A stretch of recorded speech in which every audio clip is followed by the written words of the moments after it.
আমাদের দেশের বড় রাজনৈতিক দলগুলোতে আসলে উত্তরাধিকার সূত্রে পাওয়া ক্ষমতা নিয়ে বেশ আলোচনা সমালোচনা আছে।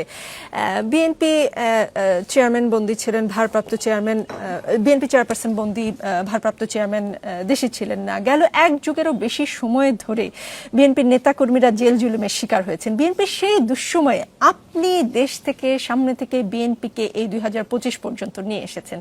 আপনি কি নিজের যোগ্যতায় কখনো এরকম আশা করেন যে আপনি বিএনপির সর্বোচ্চ পদটিতে কখনো যাবেন, নাকি জিয়া পরিবারের বাইরে আসলে কেউ ওই পদের স্বপ্নও দেখতে পারে না?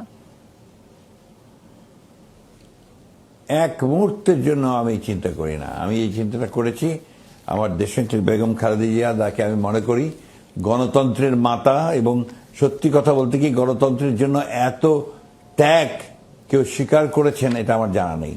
সেই নেত্রী আমার নেত্রী, এবং আমাদের ভারপ্রাপ্ত চেয়ারম্যান তারেক রহমান তিনি আমার নেতা। কারণ অত্যাচার, নির্যাতন, নিপীড়িত, শারীরিক নির্যাতন সব কিছু সহ্য করেও অত্যন্ত কষ্ট করে তারা কিন্তু এই দলকে নেতৃত্ব দিচ্ছেন। এখন তারেক রহমান সাহেব বিদেশ থেকে, আর আমার নেতৃত্ব দেশে থেকে জেলে থেকেছেন, এবং যেটা তার প্রাপ্য ছিল না।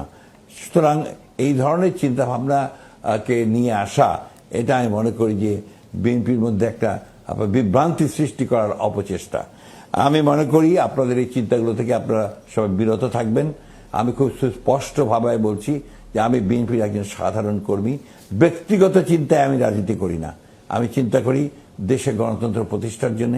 আমার ব্যাকগ্রাউন্ড পলিটিক্সে সেটাই, এবং আমি সেভাবেই রাজনীতি করে এসেছি। আমার নেত্রী দেশনেত্রী বেগম খালেদা জিয়া, আমার নেতা হচ্ছেন আমার তারেক রহমান সাহেব। এই ব্যাপারে একেবারে 100% আপনারা নিশ্চিত থাকতে পারেন, এবং অনুরোধ থাকবে একটা যে দয়া করে এই ধরনের প্রশ্ন করে জনগণের মধ্যে কোনো বিভ্রান্তি যেন সৃষ্টি না হয় সেদিকে লক্ষ্য রাখবেন। জি, নিশ্চয়ই বিভ্রান্তি ছড়াবে না, কারণ আপনি স্পষ্টভাবে একদম স্পষ্ট ভাষায় উত্তর দিয়েছেন উত্তরটি যেটি হবার কথা।